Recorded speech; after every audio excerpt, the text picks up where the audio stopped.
دو چار دن مطالعہ کے بغیر گزر جائیں تو گفتگو میں پھیکا پن آنے لگتا ہے، گفتگو میں اور الفاظیت میں حسن ختم ہونے لگتا ہے۔ الفاظیت، گفتگو، الفاظ کی چناؤ، اس کا زیور وہ علم کے ساتھ وابستہ ہے۔ اگر علم اور کتاب سے رابطہ کٹ جائے تو گفتگو، الفاظیت، مزاج اور طبیعت یہ مرجھانے لگتی ہے۔ علم اور کتاب یہ مزاج اور انداز کی بہار ہوتے ہیں۔ اگر علم اور کتاب کے ساتھ ربط قائم رہے تو یہ مزاج کو، گفتگو کو اور الفاظیت کو بھی بہاروں پہ رکھتے ہیں اور اس کو ہر آنے والے دن میں ایک نئے پہلو سے عیاں کرتے ہیں۔ ہمارے ہاں پاکستانی سوسائٹی میں عوام الناس کے مزاج میں عوامیت شامل ہے، علمیت شامل نہیں ہے، جبکہ آپ عرب دنیا میں چلے جائیں، مصر میں چلے جائیں، انڈونیشیا میں چلے جائیں، حلب، بخارا، سمرقند، دمشق، شام، فلسطین، یہ جو عرب ممالک ہیں جن کے اندر علم کے فراوانی ہے اور علم کثرت سے ہے اور جن کے لوگوں کے اندر علمی شغف اور علمی مزاج پائے جاتے ہیں، ان کی گفتگو اور ان کا انداز، ان کا مزاج، ان کی طبیعت، ان کے اندر علم اتنا راسخ ہو چکا ہے کہ آپ عرب دنیا کے کسی بھی باشندے سے جب ملاقات کریں تو ہر ملاقات پہ آپ کو ایک نئی چیز سامنے آئے گی، ہر ملاقات پہ ایک نیا پہلو ان کی شخصیت کا سامنے آتا ہے، کیونکہ ان کا جینا مرنا، ان کی زندگی کا صبح و شام وہ علم کے ساتھ وابستہ ہے۔ وہ صبح اپنا کام کاج کرتے ہیں اور شام کو کام کاج کرنے کے بعد وہ لائبریریوں کی طرف دوڑتے ہیں اور ان کی راتیں آج بھی لائبریریز میں گزرتی ہیں۔ ان کی گفتگو میں حسن، ان کی الفاظیت میں حسن، ان کی زندگی، طبیعت اور مزاج میں حسن ہے، کیونکہ ان کا تعلق علم اور کتاب کے ساتھ وابستہ ہے۔ کچھ دن اگر کتاب اور علم کے بغیر گزر جائیں تو شخصیت، طبیعت اور مزاج کے اندر روکھا پن آنے لگتا ہے، خشکی آنے لگتی ہے، تحرک ختم ہو جاتا ہے، جمود آ جاتا ہے۔ تو شخصیت میں، مزاج میں، طبیعت میں جمود کو توڑ کے تحرک کا آ جانا، یہ علم اور کتاب کے ساتھ وابستہ ہے۔ جیسے آقا علیہ السلام کو اللہ رب العزت نے ایک شان عطا فرمائی، کل یوم ہوا فی شان، کہ ہر آنے والا دن ایک نئی شان کے ساتھ ظاہر ہوگا۔ آقا علیہ السلام کی شخصیت مبارکہ میں اللہ رب العزت نے یہ حسن رکھا تھا کہ ہر آنے والا دن ایک نئے حسن اور جوبن پہ طلوع ہوتا تھا۔ آقا علیہ السلام کے وجود سے ہر آنے والے دن میں ایک نئی خوشبو اور ایک نیا پھول کھلتا تھا۔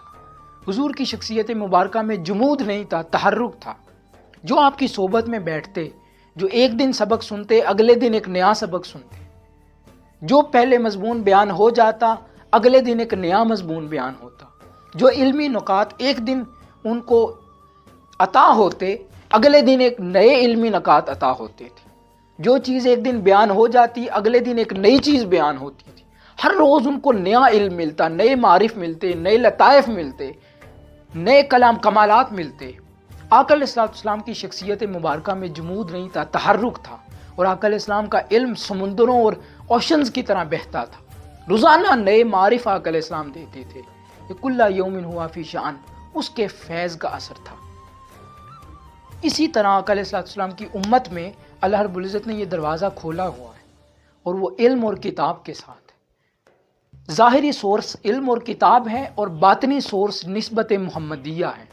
جب نفس محمدی بن جائے اور نسبت محمدی غالب آ جائے اور نفس ترقی کرتے کرتے نفس امارہ، پھر لوامہ، پھر ملہمہ، پھر راضیہ، مردیہ، مطمئنہ، نفس مطمئنہ کا دوسرا نام نفس محمدی بھی ہے۔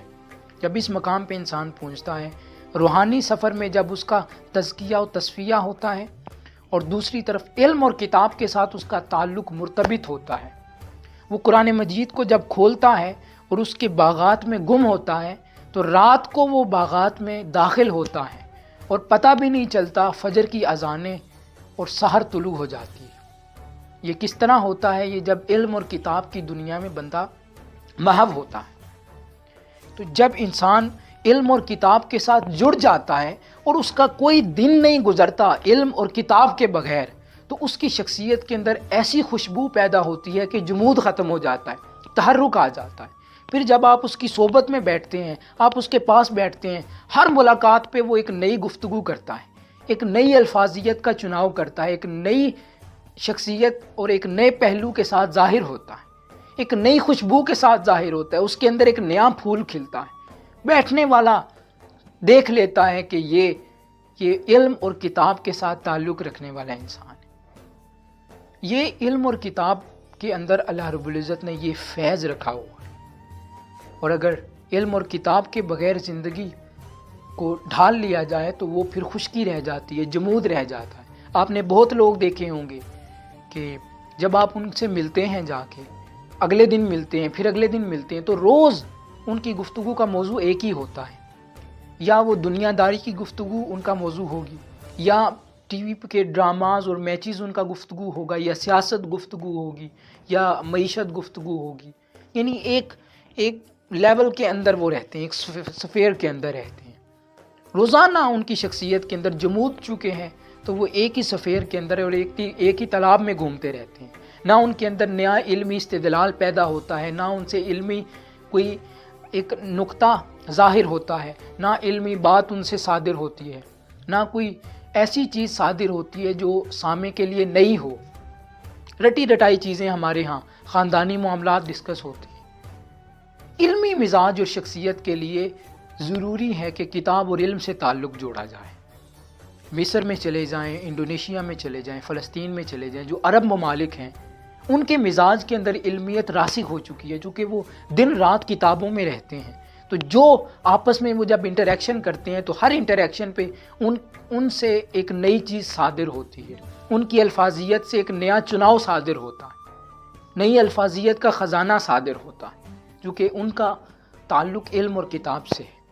پھر جب آپ اس کی صحبت میں بیٹھیں گے جس کا تعلق علم اور کتاب سے مرتبط ہو چکا ہے، قائم ہو چکا ہے، خالی تعلق جوڑنے کی بات نہیں، تعلق قائم کرنے کی بات ہے، استقامت کے ساتھ جڑ جائے، تو پھر آپ اس کی صحبت میں بیٹھیں، ہر بار کی گفتگو میں آپ اس سے ایک نئی بات سنیں گے، ایک نیا علمی پہلو وہ کتاب کی دنیا سے نکال باہر کرے گا، آپ کے سامنے لا کے رکھ دے گا، کیونکہ اس نے کتاب کے سمندر کی غوطہ زنی کی ہوتی ہے۔